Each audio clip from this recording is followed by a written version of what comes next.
Bonjour, Dongo, le conseiller agripreneur et le promoteur agricole.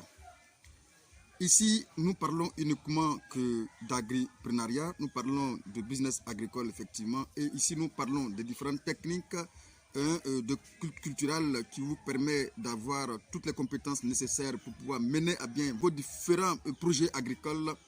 Alors pour ceux qui veulent arriver ici pour la première fois, bien sûr, abonnez-vous parce que vous allez avoir toutes les compétences nécessaires ici pour pouvoir mener à bien vos différents projets agricoles. Aujourd'hui, nous allons parler des avantages de la culture hors sol. Il faut savoir que dans l'agriculture hors sol, il y a suffisamment d'avantages qui peuvent nous pousser vraiment à nous pencher vers cette culture tout simplement. Parce que lorsque je vais étaler tout ce dont nous pouvons bénéficier dans l'agriculture hors sol, je pense que cela va vous donner les armes nécessaires pour voir si vous devrez vous lancer en agriculture hors sol ou pas.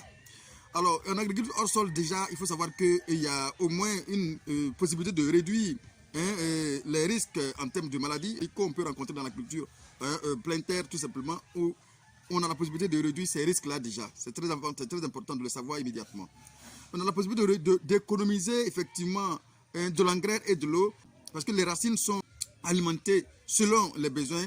Et il faut savoir que ce qui n'est pas utilisé aussi effectivement est récupéré. Il y a une manière de récupérer ce que la plante n'a pas pu absorber. Il faut savoir que les plantes peuvent être suspendues à hauteur de l'homme pour ce qui va faciliter les différentes récoltes. Et il y a aussi possibilité de réduire l'utilisation d'engrais et aussi des produits phytosanitaires. L'agriculture hors sol aussi permet effectivement bien évidemment une bonne production, toute l'année, en maîtrisant tout simplement la température et l'hydrométrie. Il y a aussi un gain en termes de précocité. Avec l'agriculture hors sol, on a la possibilité de pouvoir rentrer très vite en production, ce qui va réduire les différents coûts effectivement d'exploitation. En agriculture hors sol, il y a un aspect extérieur au niveau des fruits qu'il faut aussi ne pas négliger, au niveau des fruits et les légumes qu'il ne faut pas négliger, parce que les produits récoltés en agriculture hors sol sont plus attrayants tout simplement pour le consommateur. Et ils ne sont pas bien évidemment souillés par la terre, comme nous le voyons en agriculture pleine terre, où les cultures souvent, le plus souvent, les fruits sont beaucoup plus sales, parce qu'au toucher de la terre, c'est beaucoup plus sale. Ici, donc, en agriculture hors sol, on n'a pas besoin forcément de laver les fruits et légumes, parce que déjà, ces fruits sont déjà propres, bien évidemment. Il y a une possibilité de diminution des résidus des pesticides. Parce que ces cultures en agriculture hors sol reçoivent moins de pesticides, tout simplement parce que là, il faut comprendre qu'il y a une possibilité déjà de ne pas utiliser beaucoup plus de traitements phytosanitaires en ce qui concerne l'agriculture hors sol. Les rendements obtenus avec cette technologie très énorme, très élevé, effectivement, avec les cultures hors sol sous serre, il y a un meilleur rendement, bien évidemment, que les cultures extérieures. Il faut savoir qu'au niveau de la tomate, par exemple, on peut produire 2 fois plus que l'agriculture en pleine terre.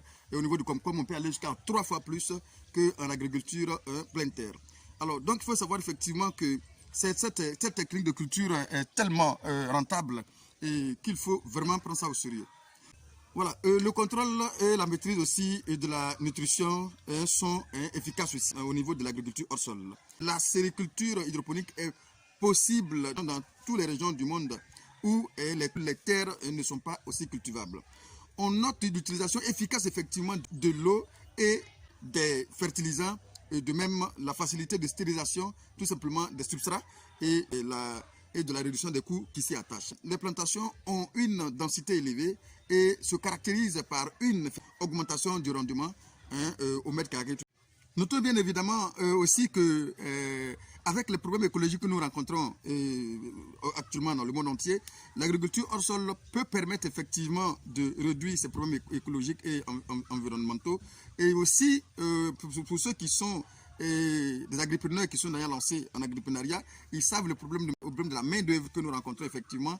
Et tenez-vous bien, cette agriculture peut nous permettre effectivement de minimiser le maximum possible le nombre de personnes dans nos différentes serres, et surtout de la possibilité effectivement d'avoir des main d'œuvre. Pourquoi? Parce que ici c'est dans un cadre plus propre, plus agréable, où les ouvriers vont travailler, ils sont à l'ombre, donc ce qui fait qu'en général, on a la possibilité d'avoir beaucoup plus de main-d'œuvre en agriculture hors sol, je vais dire, qu'en agriculture extérieure ou conventionnelle. Et je pense que l'agriculture hors sol peut nous permettre de remédier à ce problème de main-d'œuvre. Et je pense que ça va beaucoup nous aider à nous lancer dans cette activité ou bien dans cette technique culturelle. Notons malheureusement qu'il n'y a pas que des avantages au niveau de l'agriculture hors sol, bien sûr. Alors, il faut aussi connaître les inconvénients. Il faut connaître effectivement ce qui vous attend effectivement avant de vous lancer. C'est pourquoi je vais vous noter quelques inconvénients au niveau de l'agriculture hors sol, bien sûr, agriculture hors sol sous serre ou agriculture hors sol tout simplement extérieure. Alors, il faut avoir forcément une maîtrise des techniques de cette agriculture hors sol. Alors, il faut avoir une maîtrise, il faut avoir quelqu'un qui maîtrise au moins ces différentes techniques culturelles de l'agriculture hors sol sous serre avant de s'y lancer. C'est très important. Il faut aussi une maîtrise de la température à surveiller de plus près à cause de la réactivité très rapide. Il faut aussi préserver les fortes chaleurs et tout simplement et les fortes fraîcheurs effectivement au niveau de notre agriculture hors sol sous serre. Il y a la surveillance de la salinité, c'est-à-dire que la salinité c'est la concentration totale en engrais dont dépend la conductivité du substrat. Alors ça aussi, il risque de pousse rapide ou bien de pousse démesurée de la plante si on ne maîtrise pas et on ne surveille pas de près cette salinité. La culture hors sol peut doubler la consommation énergétique. Il y a le coût de l'investissement initial qui est très souvent élevé, ce qui fait que beaucoup de personnes n'ont pas la capacité, ce n'est pas à la portée de tous, parce qu'il faut savoir déjà que pour avoir le matériel déjà, c'est d'abord coûteux. Le matériel déjà d'installation, par exemple d'une serre par exemple, c'est déjà coûteux. Et il faut savoir que par exemple pour les serres importées, je prends les serres importées de 500 mètres carrés, on parle de 13 millions. Et les serres importées, en Côte d'Ivoire ici bien sûr, je le dis, et les serres importées de 300 mètres carrés vont coûter environ 8 millions. Et les serres importées de 150 mètres carrés vont tourner autour de 3 à 4 millions, sans compter les accessoires de l'intérieur et aussi le coût de l'installation. Ça c'est déjà énorme, mais parfois on fait des hangars, et on peut faire des hangars, on peut commencer avec les hangars, des hangars en bambou, on peut commencer des hangars avec les hangars en bois, en chevron bien sûr, pour démarrer, ou même on peut faire commencer d'abord avec l'agriculture hors sol extérieur tout simplement pour débuter et progressivement installer tout ça. Je note que pour toutes personnes qui désirent faire l'installation de sa serre, vous êtes ici à la bonne porte. Nous avons une équipe très compétente qui va vous permettre déjà d'installer votre serre professionnellement en respectant toutes les conditions de l'installation d'une serre. Pour vos installations de serre, ne cherchez plus loin, contactez-nous tout simplement. Nous allons vous aider à installer vos différentes serres. Il y a certaines maladies causées par des champignons tels que Fusarium, Verticillium, peuvent se propager très rapidement dans l'ensemble du système au niveau de votre serre. C'est pourquoi il faut une compétence accrue pour gérer vraiment une serre. Ce n'est pas une chose facile. Si vous n'avez pas une compétence accrue, une belle formation, une belle expérience, il est difficile de faire l'agriculture hors sol sous serre. C'est ça qui pose un peu le problème, ce qui fait que l'installation ou encore l'investissement en termes d'agriculture hors sol, surtout sous serre, semble un peu difficile. Il faut dire que les problèmes nutritionnels sont complexes.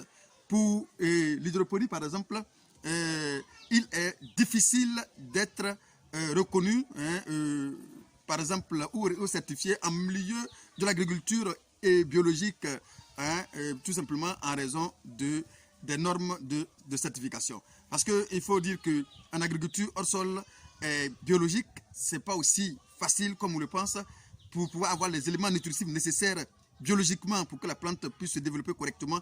Ce n'est pas une chose facile. Ce qui fait que pour donner un certificat qui te dit que tu es un agriculteur hors sol sous serre certifié, il n'est pas aussi facile parce que tout simplement, il faut vraiment montrer toute la connaissance, toute l'expérience possible pour qu'on puisse se certifier en termes d'agriculture hors sol biologiquement. Voici un peu ce qu'il faut comprendre au niveau de l'agriculture hors sol, bien sûr, et déjà vous donner toutes ces armes-là et toutes ces connaissances pour pouvoir maîtriser d'abord, savoir d'abord ce qui vous attend, et ensuite chercher maintenant à trouver des solutions déjà pour que ça ne vous surprenne pas pendant la réalisation de vos différents projets. C'est le même Dongo, comme je le dis toujours.